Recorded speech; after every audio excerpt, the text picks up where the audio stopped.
on the pagers that exploded. He stresses they were manufactured independently by another firm in Hungary called BAC. Experts believe explosive material. And good morning and welcome to the WSJM Morning Show. I'm Ken Lundberg, and I have a special guest here this morning, George Kendall, Executive Director of the Mendel Center at Lake Michigan College. Good morning and welcome. Good morning. Thank you. It's been, a couple months since we last saw you here? Yes. A little more or less. How are things been?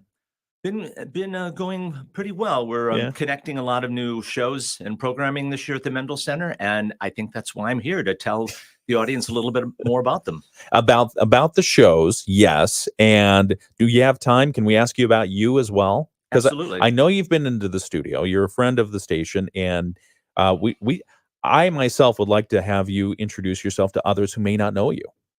So maybe we can do a little bit. I'm surprising George at this point, so you see the look on his face. That's okay. I'm an equity actor, so bring it on, Ken. Bring it on. All right. Excellent. So Lake Michigan College, you've got a lot of great programming coming up, and we appreciate you. Did you happen to sit in on the Michael Jordan? Or I'm sorry, not Michael Jordan, Magic Johnson. We know where your loyalty is. Well, no. Michael Jordan. I only say that because Michael Jordan sold his house in Chicago finally. I mean, I don't know, he had it on the market for like $14.8 million or something along those lines. Would that be kind of fun? Be kind of fun, right? Have a full-size basketball court. I could live with that. Anyway, you were at the Magic Johnson? Yes, I had the opportunity to speak with him just for a few seconds, a little before and a little after the show, and I was really pleased to see literally that everything that's been said about him being such a wonderful guy is true. That's great. He made me feel like I was the only person in the room. He looked at me, he listened intently. Yeah. And it's like, wow, I don't think all billionaires behave like this. And it was really a wonderful event. He spoke very intently about his life and his passions, and also connected a lot to the Lake Michigan College athletes, and also to some of the youth in the area when he was doing a question and answer after his formal presentation. He brought him up on stage, and if you're old enough to remember Art Linkletter, it was in that style. It was very, very personal. Again, he made the kids feel like it's like the only person in the room. That's great. Maybe we can talk a little bit about that when we get back on the radio. I've got to do some news. We've got to check weather and sports and that, and then we'll begin this interview with George Kendall. He's the executive director at the Mendel Center at Lake Michigan College. We'll begin that in just a moment right here on the WSJM Morning Show. On October 1st, the main sticking points: pay and the rise of automation. Another fight over two songs that sound suspiciously alike. At issue, the Miley Cyrus hit song Flowers, which seems to have similarities lyrically and musically with the 2013 Bruno Mars song When I Was Your Man. I should have bought you flowers. But it's not Mars suing Miley. It's the company Tempo Music Investments, which acquired the catalog of When I Was Your Man co-writer Philip Lawrence. The suit says Flowers wouldn't exist without When I Was Your Man, and it asked for monetary damages from Cyrus, her co-writers, record labels, stores that sold the music, and streaming platforms. Jason Nathanson, ABC News, Hollywood. Politics in Brazil turning violent at a debate in the Sao Paulo mayor's race. One candidate hit another with a chair after taunts about sexual harassment. I'm Sherry Preston, ABC News.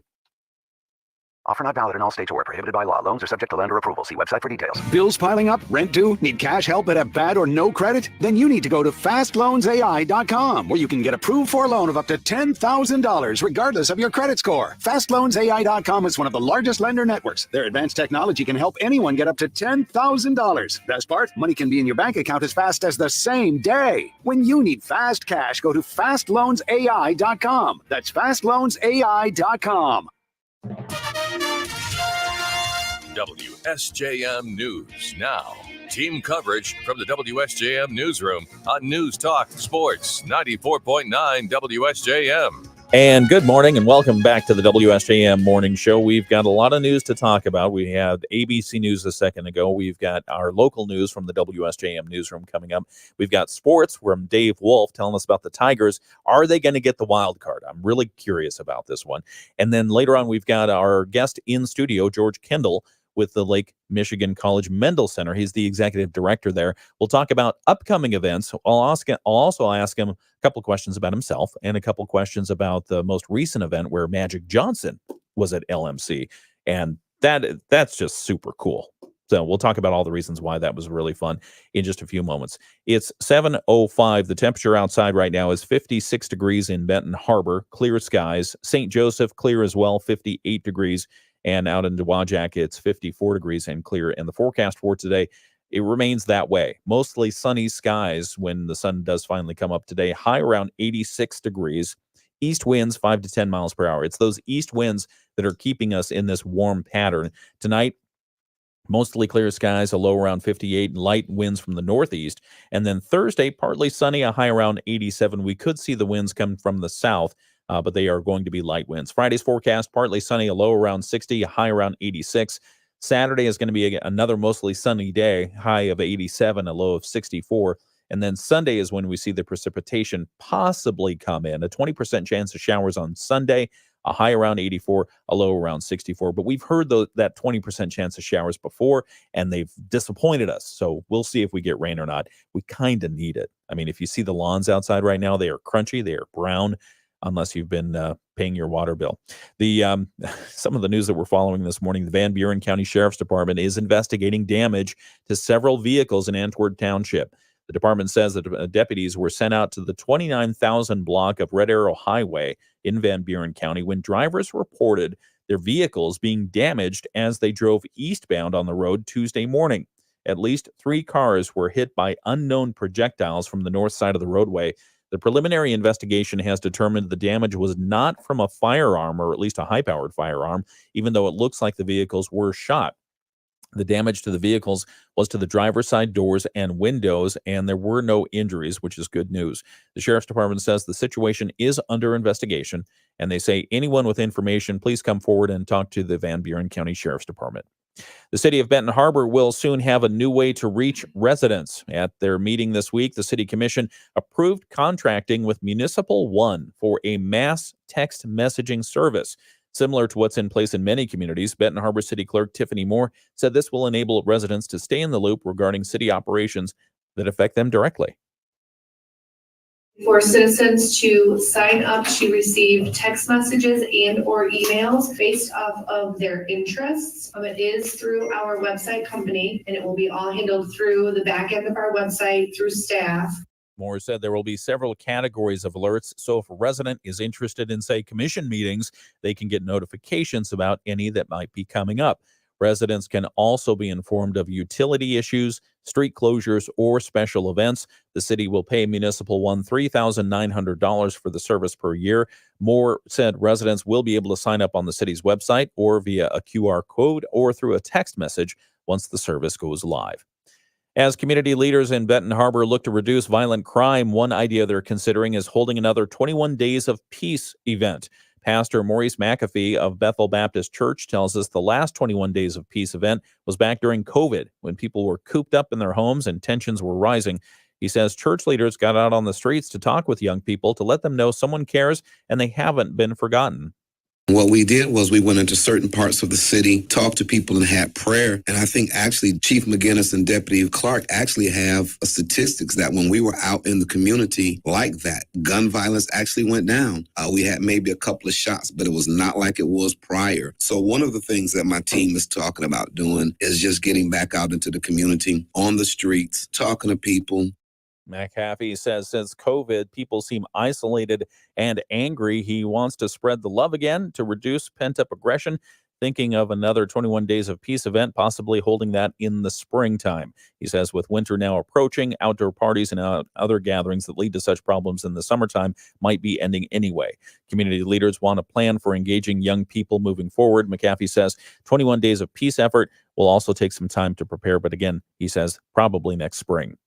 And this is asthma peak week, when emergency rooms are expected to see a spike in asthma-related visits. Around mid-September, patients endure several asthma or allergy triggers, including pollen and mold.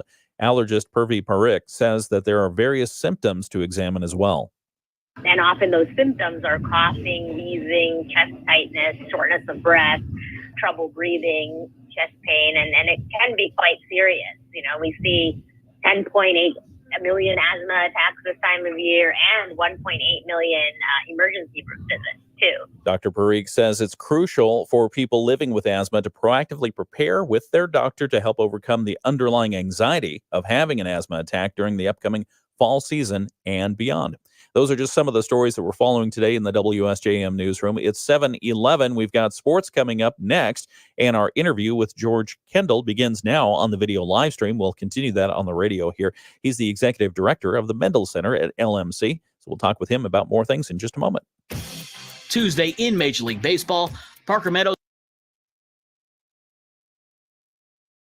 And good morning again to those of you on the video live stream watching for, for the next hour. We'll be talking with George Kendall. He's the executive director of the Mendel Center at Lake Michigan College. Again, good morning and welcome to the WSJM studios.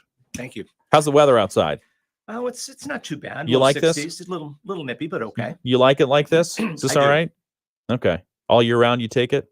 I would take it all year round. Yeah. That's like below 60s is my sweet spot for temperature. Yeah, I agree. I mean, I really want when autumn hits, though, I want that cool, crisp chill in the air. And it just maybe there's like 10 minutes of it each day, and then it's gone again, and we get that intense, I don't know, heat, 87 degrees. That's silly. Well, intense temperatures, all perspective, as I moved here 2 years ago from San Antonio. So it's like after living down there for 6 years, it's like 90 degrees is not even hot anymore. San Antonio. Wow. What were you doing down there? I was director of the drama department at St. Mary's University. Okay. And what I'd like to do when we get into the full part of the interview is have that conversation, talk with you just a little bit about some of your background, how you got to where you are now, and maybe also we can run through some of the things that have been happening at the Mendel Center, and maybe if there are plans going forward, what you anticipate for that as well. So we know you have a lot of good events that are coming up this year, so we want to talk about those. But let's see. We've got okay, we've got some time here. Let me do this. Since this is the behind the scenes, this is where I get to move stuff around, make sure we have time for everything. We'll do that. You following the Tigers at all? I don't follow baseball. You're like me. Until the end of the season, so it's still too early. A couple more weeks, I'll start following. The Tigers are in the run for a wild card. And a wild card spot. Time is running short for sure, but they keep winning, which is good. I love it when they win. Let's see, we'll do that. Okay. All right, we're about 60 seconds away from beginning the radio portion of our interview. But how long? So you've been at Lake Michigan College now for what, 2 years? A little over 2 years, yes. Okay, you liking it? I do. It's a really nice place. A lot of great people there. Yeah. Any surprises when you came to Southwest Michigan? Biggest shock? You haven't really had a good winter yet. Well, I lived in Boston for 35 years, Oh, so all I right. think I'm going to get a good Fair winter enough. in that perspective. Though I did have the use of my snowblower last winter. Not this past, a few months ago, Yeah. but the first winter I was here, as we had that like 9-inch snowfall. Yeah, that was And the pretty plow good. guy didn't come, so I was able to clear the drive. Okay, let's get back to the airwaves.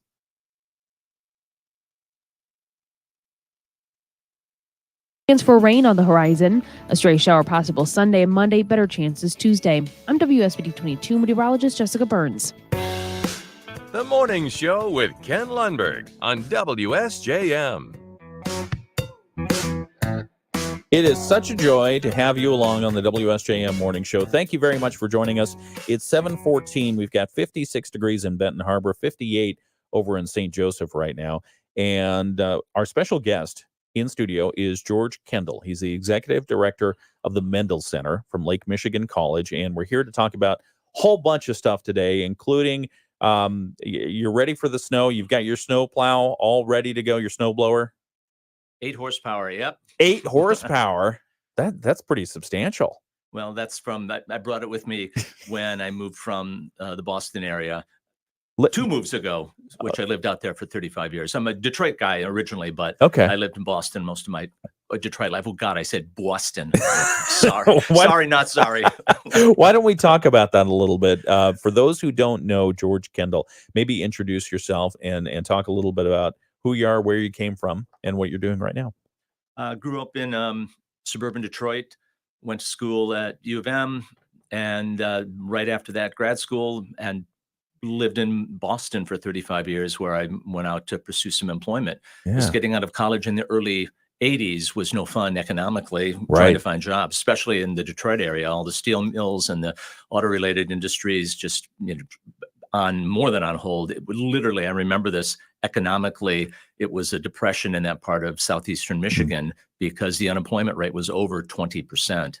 20%. And it's like, wow, this is a better economic education than I had in the Econ 101 course. Yeah, no kidding. So I just went out east, and it was a wonderful place. Spent a lot of my adult life there, 35 years. Yeah. What did you do in Boston? I worked in academic administration, and then I slid into high tech.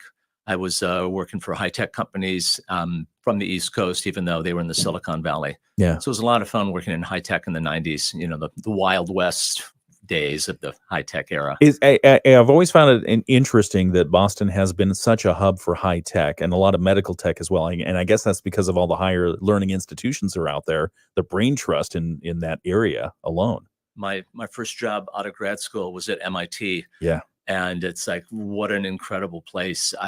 One of my best friends in high school, actually, we were best men in each other's wedding. He did his undergrad work there, and I visited him when I was an undergrad. And it's a different cut of human being that live out there. I mean, literally some of the most brilliant minds in the world that sometimes have trouble tying their shoes. And it's not a priority, and that's kind of the fun. Sometimes especially when we were talking last hour about asteroids and people doing the mechanical math to figure out, is that ever going to hit us, kind of thing.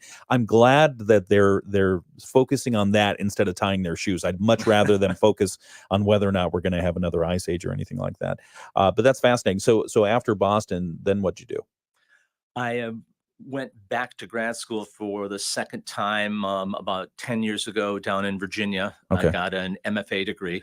So I had a master's degree, but I wanted to teach at the university level. And a master's just gives you adjunct work. So in my discipline, which is theater performance, MFA is the terminal degree, the PhD version. What does MFA stand for? Master of Fine Arts. Okay. And it's a family show, so I could have said something else. You're talking about the degree. Thank you. But so you achieved that, and then from Virginia, then did you live in Virginia for a period of time? Yeah, that's where the degree program was. Okay. And then you moved out to Texas, San right? Antonio. Yes, that's where the teaching job was. Okay. And there are a lot of people with terminal degrees out there. I applied to 141 teaching jobs. Wow. Had 7 interviews, 4 on-campus finalist interviews, and 2 job offers. And according to the program that I was in, they said, that's unprecedented. And I went, why? And say, at that point, I was in my mid-50s. I was one of the mature students in my cohort. And the director of the program, he said, most of the students, they apply maybe a couple dozen schools, and they think that's great. And then they don't get a job, and then they get frustrated. Yeah. So it's a tough world out there. Yeah. And it's the persistence really pays off, I think. Yeah, It did for me. I mean, those are amazing statistics, and because you think about, one of the things that we hear about oftentimes are schools are facing a shortage of teachers, and I suppose if you get refined into your discipline, it becomes more and more difficult to find that right role at the higher levels. I left out in my past the 13-year gap when I left high tech in 2001, in summer of 2001. I just got burned out, and I started doing some adjunct college teaching, still in the Boston area. And a friend of mine who worked on our town's athletic board with me, she said, well, high schools need teachers. Here's this Massachusetts teacher certification program for those people that are in industry and want to go and teach. Yeah. So I looked into that, and I taught high school for 13 years. Wow. How'd that go? It was really wonderful. It was very satisfying. Good. Really, for the first time in my life, I was in my early 40s then. It's like, wow, I really like going into work, and wow, I'm smiling a lot more. But from the teaching perspective, I'd never worked harder in my life as a high school teacher. So, God bless all the teachers out there. Unless you're really in the trenches, you don't know how intensive it is. And I thought it was just, it's an old man thing. But when my Yeah, 40s is an old man, not anymore. Oh, goodness 40s, young man. gracious. Now I'm in my mid-60s. Yeah. But my eldest daughter, when she got out of grad school, started teaching in the Boston area. And it was about the time that I was beginning my teaching career. And I was saying to her, it's like, wow, are you tired too? And she goes, yeah, I'm so exhausted. And I went, oh, so it's just a teaching thing, not just an age thing. And she really had a very smart thing to say. She said, Dad, the reason why you're so tired and I'm so tired and all teachers are tired is you're always on. You get there at 7 a.m. and you might have 20 minutes for lunch or 5 minutes in between classes, but you're always on for the students and from what you're doing. Yeah. And it's like, that's absolutely true. Yeah. Yeah. And it takes time to recharge, but by the time you're probably recharged, then you got to go at it again. And that's why it's like, oh, they get the summers off, those teachers. That's like, you really need it to mentally, physically, and emotionally recharge. But it's very satisfying. So Detroit, Boston, Virginia, San Antonio. How did you find your way to Southwest Michigan? The job brought me here. Yeah. And when I was on my finalist interview at Lake Michigan College, I got some good laughs when they said, have you ever, you're from Michigan, but have you, been to this part of the state much? And I said, I've never been further west than Kalamazoo. And for some reason, that's funny. And I said, well, I-94 to Chicago doesn't really count. But I was just amazed at the natural beauty of this area. And everyone is warm and friendly. Yeah. It's not like, the cold New Englanders, which the cold New Englanders do warm up, but it takes literally a few years. Wow.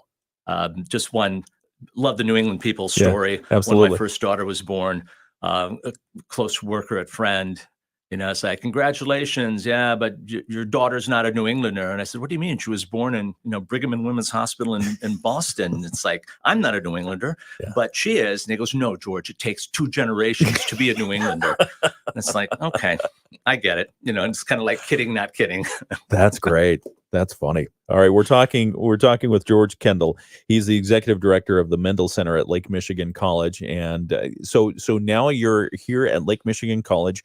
You're the executive director of the Mendel Center. For those who have been under a rock and don't understand, what is the Mendel Center, and really, when I ask that question, I ask what is everything that goes on there, because there's a lot. It is, I guess, statistically a 133,000 square foot building that houses our visual and performing arts program. That's at 133,000 square feet. That's almost as big as Michael Jordan's Chicago home. No, it's probably a little bigger. The Mendel Center, it's it has a wonderful history. Now you've got my teacher history brain going. Conceived in the 80s and the construction began in the 80s. It was not completed because of funding. The area that is now the Jenkins stage, the largest performing area in the building, which used to be called the main stage, it just sat as an empty dirt pile, literally with no seats, no staging for years because of the lack of funding. Oh. And I was told that people would sneak in there with dirt bikes and do like dirt bike races. And I'm looking for photographs to prove that that's not just someone making that up. Yeah, if you have any photographs, let us know and we'll get them to George. Then 1993, the building was completed, and we have 2 theaters, a large, almost 1,500 seat performing stage that we bring in professional shows. It's also available for a community if they wish to rent it for various purposes. We have community groups in there like the South Shore Band. Blossom Time does their pageants in there. So it's really a community hub, which is a wonderful thing. As I started to say, our visual and performing arts program is resident in the building.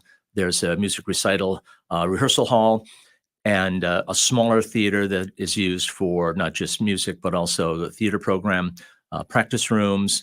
There's a commercial kitchen in there. There's a event space. Can have events for up to 1,000 people. There are trade shows, weddings, various things that go on in the Grand Upton Hall section of the Mendel Center. So it's both an education center for the college, but also a community center for a lot of activities that the community comes and goes. Yeah, absolutely. I was just remembering at the last time I think I was in, well, one of the last times I was in the Mendel Center was when I still worked for Whirlpool Corporation, and we had one of our employee engagement events there. Mm-hmm. And I had the honor of being the voice of God. Basically, I was behind stage, and I got a microphone and the voice booming over the loudspeakers, and it was a lot of fun. But my question from that period of time was, why in the world was there a life-size stand-up cutout of William Shatner backstage? Is it still there? It is still there. Why is that there? I don't know the origin of that one. There's also one of George Burns back there. Oh, is there really? Yeah. Oh, And Gracie. I think it's just previous shows might have used them for props, and they just left them. And when And you've adopted them and nourished them, and okay. when Shatner was here last year, he came in and did a speaking engagement. We got him to sign it. Yeah. So that is cool. Really? Oh, that's fantastic. What's it like when you get someone like a William Shatner or a Magic Johnson backstage? I mean, do they sit and just chit chat? I mean, what's that experience like? some of them will be, I was going to say cordial. That's not the right word. Some of them will be, they're all polite. Some are more engaging than others in terms of wanting to talk, but they're there. They're professionals. They're there to do a job. Yeah. And they're focused. And my role is just to make sure they have everything they want. So I really don't have time to engage them in chit chat. If they engage me, that's great. Yeah. But with William Shatner, I since I'm a little bit of a cheeky person, and I was waiting for his car to arrive. It was out by our stage door entrance, and I'm looking at my watch. I'm talking with the police officer that we had hired for his security backstage. Yeah. And it's like, oh, Mr. Shatner's going to be here in 5 minutes. So I'll go out and wait for him. So I open the door, and big black Chevy Suburban is there. And it's like, oh, he's early. I should have been out here. And the rear window passenger side rolls down, and there's Shatner. He's saying, I thought we were in the wrong place. And he smiles. And I said, well, you might be. Who are you, sir? Oh, and no. he smiled, and the window slowly went up. And I went, oh, I've gone too far. But later that night, talking to one of his staff, I said, this is what happened. And I'm a little embarrassed. Oh, no, Bill loved that. No one talks to him that way. That's funny. That's funny. So you basically told Captain Kirk he was in the wrong galaxy at that time. Okay. Good enough. Or we're talking with George Kendall. He's from Lake Michigan College. He's cheeky. He's also the executive director of the Mendel Center. We'll talk a little bit about some of their upcoming speaking performances, as well as that. Don't you have a Prince person coming up? Yes, coming up end of October. Okay. All right. I want to know more about that, because I admit I did have Prince's first album on vinyl. His very first one. He produced everything by himself before he even joined up with the Revolution. So maybe we'll come out and see that. 7:28 is the time. It's the WSJM Morning Show. We're going to continue this conversation in just a moment. We've got ABC News, our local news, sports, a few other things right here. Bloomberg Market Minute's coming up in a few minutes. So, you want a free checking account? Yeah, no risk, no reward. Are you a Trekkie? Were you a Star Trek fan when it was in syndication for a million years? I was lucky enough, and I was living out east, to have been a Nielsen ratings person. So I had the box in my. You had the box? Yep. And it's like I had Star Trek on all the time. This was in the. You're probably the only reason it's still 90s. on. That was in the 90s. Wow, that's fun. So when you're a Nielsen family, what does that mean? How did they approach you? How did you get signed up for this? Just got something in the mail saying, would you like to do this? And you said, sure. And they send you a box, and you plug your TV in through the box. And this is, again, older technology, I guess analog technology. And it was just tracking the stations that you're tuned to and how much you watch and the time and all of that. And it was pretty hands-free. Any books or diaries to fill out? No. Nice. Because I've seen that before, like with Arbitron or whatever. And you've got to fill out the diaries at the time of day. It's like, I don't have time to listen to the radio or watch TV because I'm filling out this darn diary all the time. But anyway, that's interesting. And do you get a stipend, or do you get some sort of payment reimbursement for? There was a small, coffee or beer money. Beer money, pocket change. Okay, good. All right, good conversation. We'll continue this in just a moment. And when Magic Johnson arrived, did you crack any jokes with him? I didn't. I was trying to make sure that I didn't slip out. Like I was in Ann Arbor when you were in East Lansing, Mr. Johnson, and would have been good. Something along the lines of what was it like to lose against the Celtics or something like that? Nothing like that. right. I was professional. You were behaved. Yes. All right. We'll come back. We've got ABC News coming up in just a moment. What do you do for fun? I've started golfing again. I used to golf when I was in high school. Okay. And I wish I was as good then. I wish I was as good now as I was then. Wow. Okay. So I'm trying to do that. Nice. And just to get out and around and just to enjoy I like being outdoors. So you're in the fine arts. Do you act? I have not acted since I moved up here, as I haven't been able to connect to either like Twin City Players or theaters in South Bend or Chicago. Okay. But when I was in Texas, I did a lot of acting. Okay. So that was fun. King Lear, anything like that? Shakespeare, I did The Tempest. Okay. So my 2 grad degrees are in Shakespeare. So don't get me started on that path. All right. Start quoting Shakespeare. Feel free. Just don't tell anyone you're quoting Shakespeare. We'll just, he doth protest too much. All right. We'll be back in a moment on the WSJM Morning Show.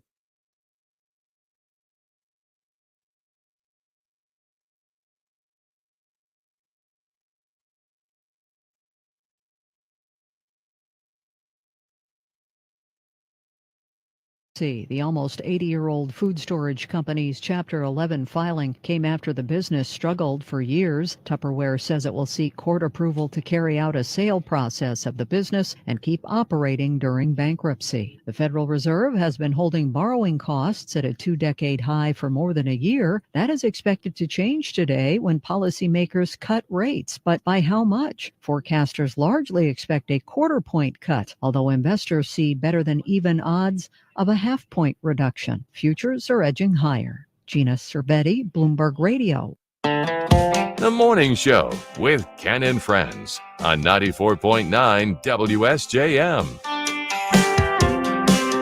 And good morning.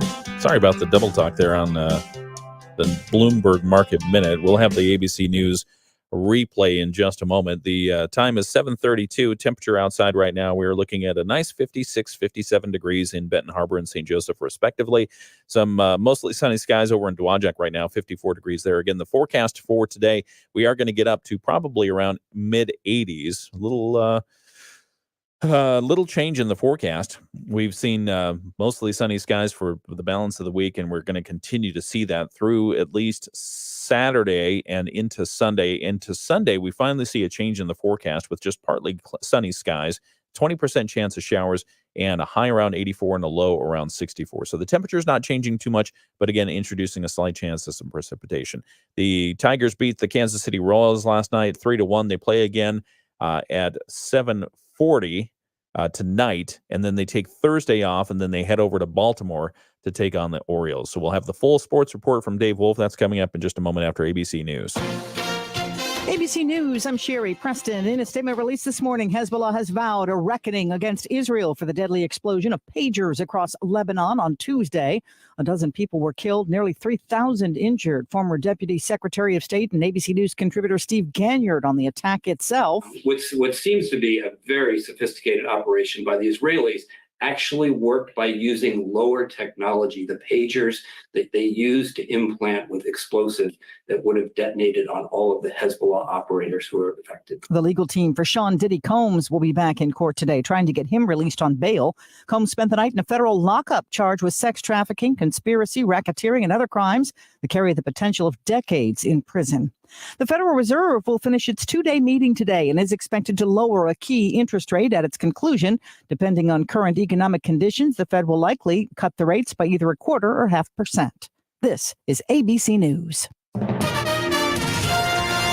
WSJM News Now. Team coverage from the WSJM Newsroom on News Talk Sports 94.9 WSJM. And good morning. WSJM Morning Show continues. 7:34. Some of the news that we're following in the WSJM newsroom today. After 86 years of baking, South Haven's Golden Brown Bakery is closing at the end of this year. The announcement, like so many that have come out in the last couple of years, came via social media. Company posting on Facebook yesterday that after serving Southwest Michigan, the owners, Dave and Barry Brashler, have decided to close their iconic bakery and coffee shop. The bakery has been a staple of downtown South Haven. It was founded in 1938 by sisters Nona McKenzie and Blanche Rosenberger. As we reported last July, the Golden Brown Bakery's St. Joseph location closed in part to what owners indicated were staffing issues. Again, they're closing their South Haven location now. That is closing, they say, by the end of 2024. The owners of Shelton Farms in Niles have announced their business is changing hands. The well-known family-established business posted on social media they'll be closing by 2025, so at the end of this year as well, and the location will become an Aldi Foods. Located at 1832 South 11th Street in Niles, the business made the announcement that after 77 years of serving the area, they made the difficult decision to transition, saying in part that the good news is the community is that they believe they found the right successor for the community. They say that is Aldi Foods. They say Aldi will replace the current building with a brand new facility. No timing on that set as of yet. And it's been several weeks since Southwest Michigan has had any significant rain, and it will likely be at least a few more days before that changes. So how is that affecting area crops? We talked with the MSU Extension Office about that very question, and we'll tell you what they said coming up at 8 o'clock this morning. That's a look at some of the stories that we're covering from the WSJM newsroom. We've got more. Sports is coming up after a look at state news. The Michigan News Network. I'm Beth Fisher. Rally.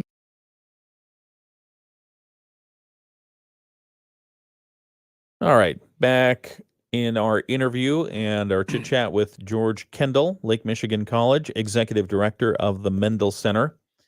Some of the things coming up, we'll cover this on the radio as well, but maybe talk a little bit about some of the things that are coming up at the Mendel Center. Next Monday, the 23rd, we have Tim Brown, who is a retired, decorated New York City Fire Department veteran. He's going to speak on 9/11, but also more than that, he's worked for Department of Homeland Security. He's worked for the Department of Defense, so he's got very high level of security clearance. So he's going to talk about not just having been literally boots on the ground. He was in the Marriott Hotel, literally hugging a pillar when everything collapsed around him, and he just was surprised as you could be when he opened his eyes and he was still alive. Yeah.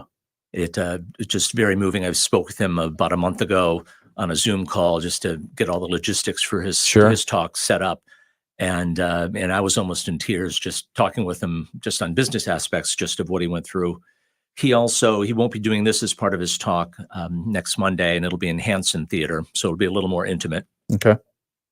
He does a part 2 talk for first responders, talking about stress management, PTSD, all of the things he went through. And he was saying, I must be good at that, because the last time I did that a couple months ago, about a week later, I got a call from the host, the sponsor of the event. And he said, "Thank you for coming, Tim. You prevented 2 suicides and got over 30 of our firefighters and police officers back in therapy." Oh my gosh.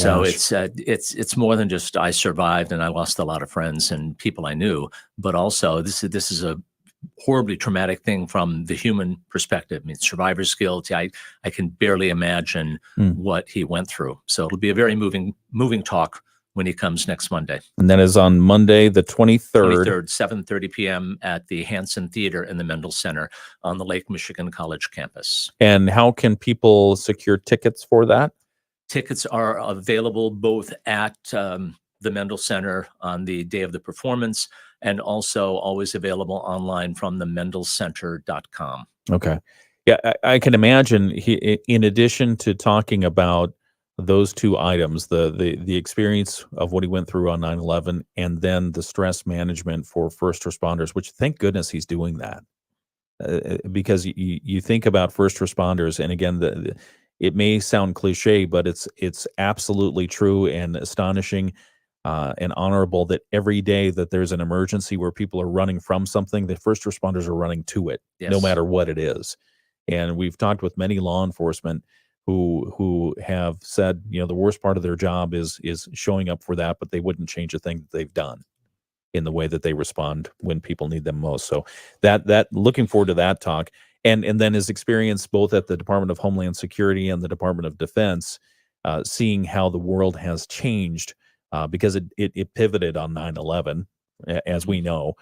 from a security aspect, but then also from what we're seeing in the world today. We feel like we're very much at another international crossroads. Many people believe we're already in World War III. So understanding that from a perspective of somebody who's seen it both on the DoD side and then DHS as well, it's got to be fascinating.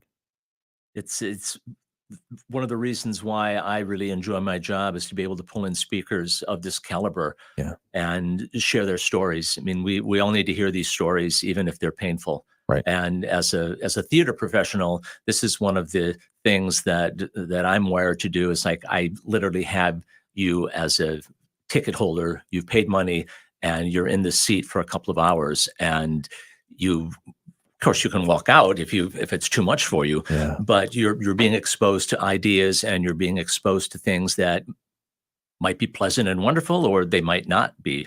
And it's something that, again, it's part of the human experience, and then the sharing of both joy and grief that helps us all connect and understand each other better. Absolutely. Otherwise, how do we learn? Very good. Speaking of coordinating and pulling in and curating the talks and the performances that happen at the Mendel Center, how long does that take you, and when do you start putting together some of these events? This is it's really an ongoing effort. I not joyously. I literally get over 100 emails a day from promoters and agents and artists like, I've got this show, I've got that show, this is a new version of this show, that have to filter through that. So there's that general awareness throughout the year of what's going on and who wants to come to the area. There's the added layer of the expense, and I could pull anyone in. They'll come and do a show. I'm a jazz fan, so it's like Diana Krall. I would love to have her here. Yeah, Go to let's her do that. website. She'll do a private wedding. It starts at $250,000. Is that all? That's all. That's a little out of our market. Wow. And some of the country western stars and rock stars, the well-known headliner bands, we started $1 million. So this is a pricey universe that we live in. Yeah. And a venue like the Mendel Center that doesn't have the audience capacity with the disposable income to be paying $300-400 a ticket for the headliner events. Right. We have, as they're sometimes cheekishly called, that's my word for today, the fake imitation versions, which I can't believe I even said that, because these tribute bands that we get in, these are professional musicians. They've often worked in the bands of the artists that they are imitating and tributing. Okay. Such as an act we have coming up at the end of October, Marshall Charloff and the Purple Experience. Yes. And Experience, the letters of Prince are capitalized. It's a Prince tribute band. Some of the members of Marshall's band played with the Revolution. See, and that's what I found incredibly interesting, and what drew me in to understand more about it was that there was a band member, at least one, right, from the Revolution, who will be playing some of this. So that's like, okay, this person actually worked with Prince, and so they can give you the nuance of how he worked as an artist and what he expected from his band. And this group also, Marshall is from Minneapolis, so you've got that connection. Okay. But this is the only Prince tribute band that has been blessed by the Prince Estate. Nice. So they have the official tribute band of the Prince Estate stamp. Let's come back to that in just a moment. Skies will stay mostly clear tonight with lows in the upper 50s. The rest of the week and start of the weekend will stay pretty sunny and warm with highs in the low to mid 80s through Sunday. Dry conditions stick around for the next several days, but there is a chance for rain on the horizon. A stray shower possible Sunday and Monday, better chances Tuesday. I'm WSBD 22 meteorologist Jessica Burns. The Morning Show with Ken and Friends on 94.9 WSJM. Always authentic, always unfiltered. It's the WSJM Morning Show, 744. I'm Ken Lundberg, and thank you for joining us on the Morning Show. My guest this morning is George Kendall. He's the executive director of the Mendel Center, and we're having a fabulous conversation on the video live stream today. So if you have a chance, go back and if you're not already, go back and watch it, listen to it. You just go to Facebook or YouTube, type in WSJM, and you can get the full interview. We've talked about how George has been a country traveler. You've been all around the United States. working. Let's see. First, Detroit. Well, Detroit treated you poorly because there was a 20% unemployment rate there. Holy mackerel, 20%. So yeah, it's early 80s. Yeah. It was fun being a college student in the 70s, but trying to get a job in 81, it's like, excuse me, Yeah. I went to school for this. Yeah, and then you went to Boston for a few years. We'll forgive you for that. Then you went to Virginia because you eventually came back to Michigan after Texas. But now you're here in Southwest Michigan, and we love that you're here as executive director of the Mendel Center, and you essentially are helping to curate some of the culture that we experience here in Southwest Michigan. So thank you for that. We appreciate it. And most recently, we brought in Magic Johnson. Give us just a quick recap. Well, how was that talk? It was absolutely wonderful. He had a set speech which he has given, and actually you can see pieces of this online. Okay. Talking about growing up in the Lansing area, and not a wealthy family, and basketball was his key to success. He has had such great success in the business world with his various business enterprises. Some of them very philanthropically connected, giving back to communities, not just in the LA area where he lives, but also in Michigan. He's very big on some of the stuff he's doing in our part of the country. Yeah. He's just a very engaging human being. He was very, very good with our Lake Michigan College athletes. We did a VIP session that was targeted at our student athletes, and he spoke with them. Was supposed to be for about 15 minutes, but it ended up going close to half an hour. Nice. And I'd said to one of his staff, I said, Mr. Johnson's was running a little bit over. We have the main speaking event about to start in 5 minutes. Just wanted to pass that along. And turned to me and said, George, we're on magic time now. And that's what it's called. And I went, okay, I understand. It's like magic is going to do what magic does. Oh, my goodness. And it all worked out. Yeah. He came and did the talk. The main talk gave the set speech, and really engaged with a lot of the audience members who asked him questions that I wish would have been asked. It's like, Magic, what do you think about NIL? What do you think about the transfer portal? We didn't go there, okay. Which I would love to know. And if I get to talk to him again, it's like, Magic, what do you think of NIL and the transfer portal? Absolutely. I could only speculate for NIL. It's like, well, I'd be a trillionaire now instead of just a Can billionaire. you imagine? George. Yeah. If he had the wherewithal to do his name, image, likeness when he was in high school, in college, before he got to professional basketball, yeah, that would have been amazing. But he's done okay now. He's a billionaire at this point, and he's running billion-dollar enterprises. So that was the Magic Johnson event. So thanks for bringing him in. And then next week you have another speaker coming in who experienced 9/11. Yes, Tim Brown, a retired, decorated 20-year veteran of the New York City Fire Department, who was on the ground in the Marriott Hotel as a first responder on 9/11. He was just seeing the chaos that was going on there. He didn't think he was going to make it out alive.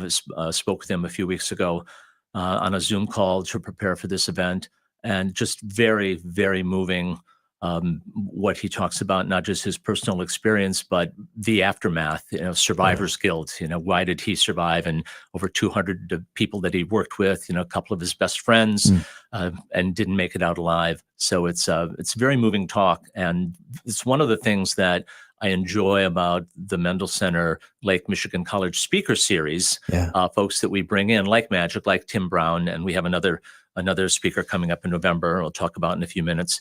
There's this storytelling aspect of what people experience with their lives, and they're all trying to pass along, the good and bad of what they went through, and to help us all a little, not just let us know. It's like, wow, people actually go through that sort of experience, but also to try and pick up from what they went through, that hopefully we can all learn and improve our own lives and make our world better for the people that we know and love. Yeah, absolutely.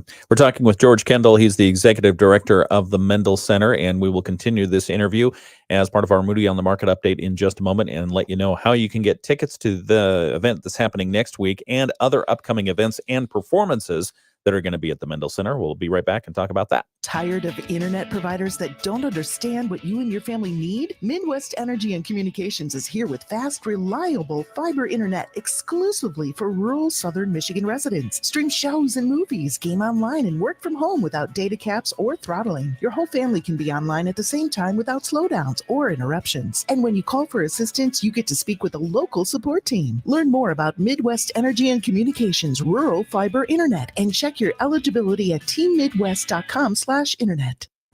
Whether it's helping to determine when to take Social Security, create tax-favorable income, or reducing risk in the stock market, Austin Tax and Financial can help. For the average person, about 40% of their income comes from Social Security. So most people actually need more than that to live on, and that's where we're able to help sometimes walk them through, what it looks like in their retirement. Thanks, Tom Austin. Advisory services offered by Capital Asset Advisory Services, LLC, a registered investment advisor. Hey there, it's Johnny. I want to tell you about my friends at Renaissance Athletic Club. I always tell you fitness through community. Well, they're really thinking about the community with this one, an 8-week TAC Fit program. This is great for firefighters, police officers, EMTs, those that work in the front lines and take a real beating to things like their lower back, their shoulders, all those small supporting muscles that provide stability. This is a great program, an 8-week TAC Fit program with Todd Johnson, who is also a longtime firefighter. So he knows the pain and struggle you go through. This program is going to focus on strengthening the often injured areas of the body that can derail the progress indefinitely. They're going to address core strength, lower back, shoulders, and the small supporting muscles that provide stability. No matter what your current fitness level is, this program can make you better. An 8-week class that just started this week.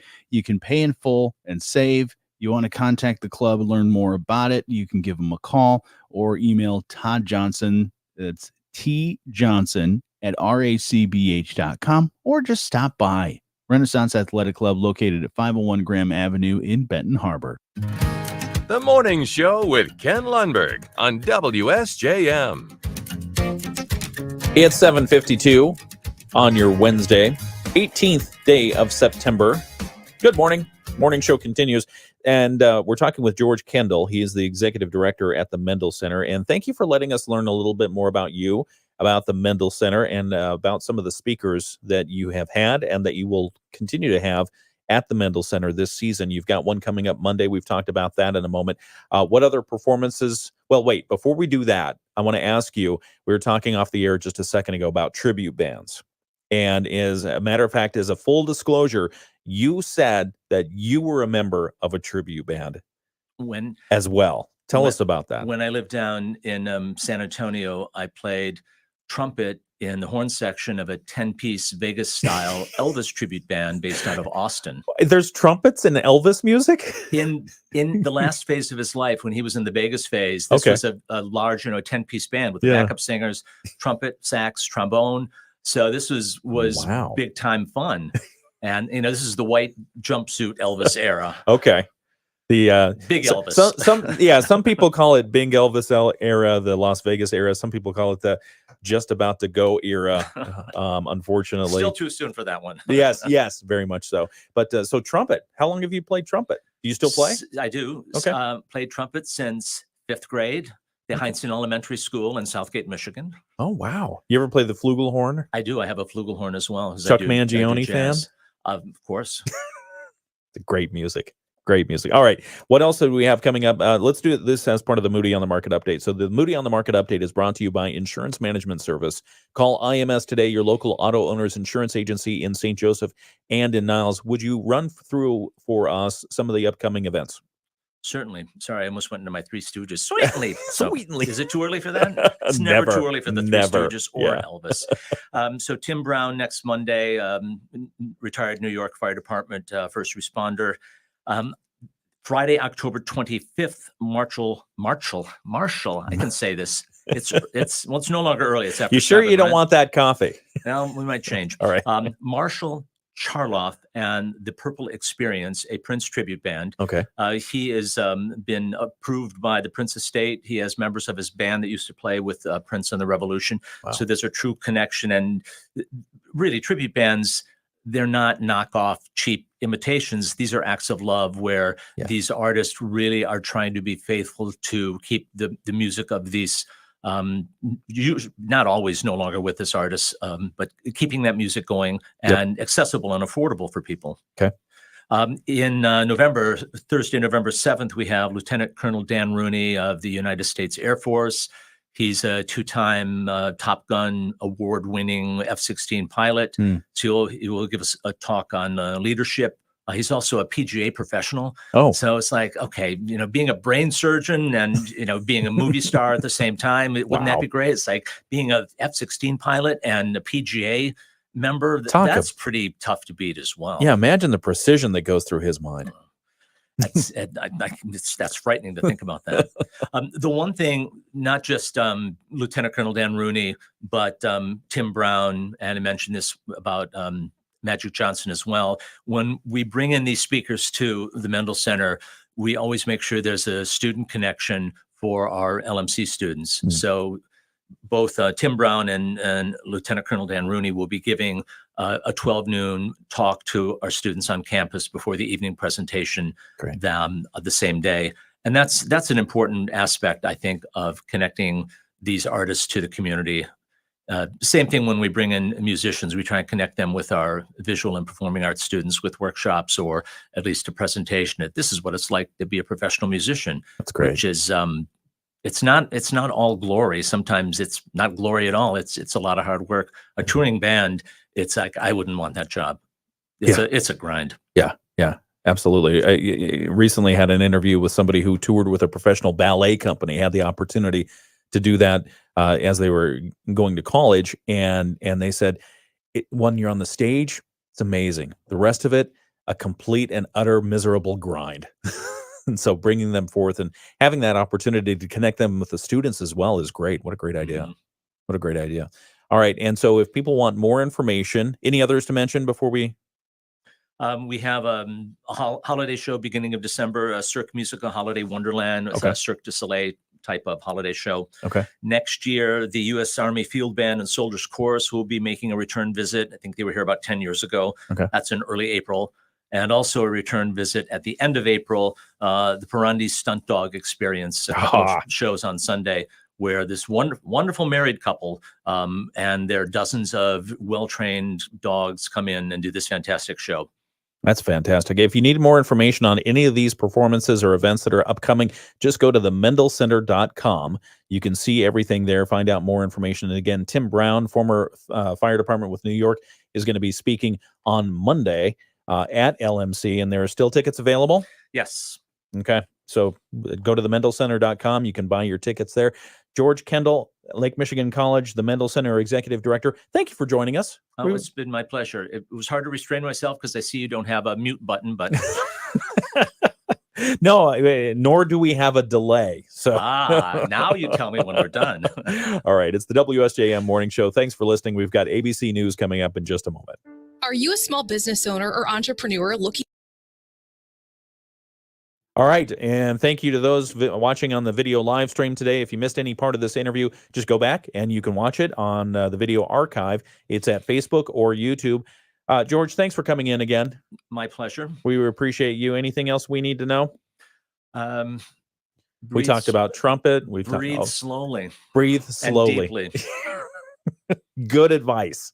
Appreciate it. All right. We'll be back with the news in just a moment from ABC. Got a whole lot more to cover in the next hour before we hit 9 o'clock when we go over to the big show with Michael Patrick Shields. Thanks for joining us on the WSJM Morning Show.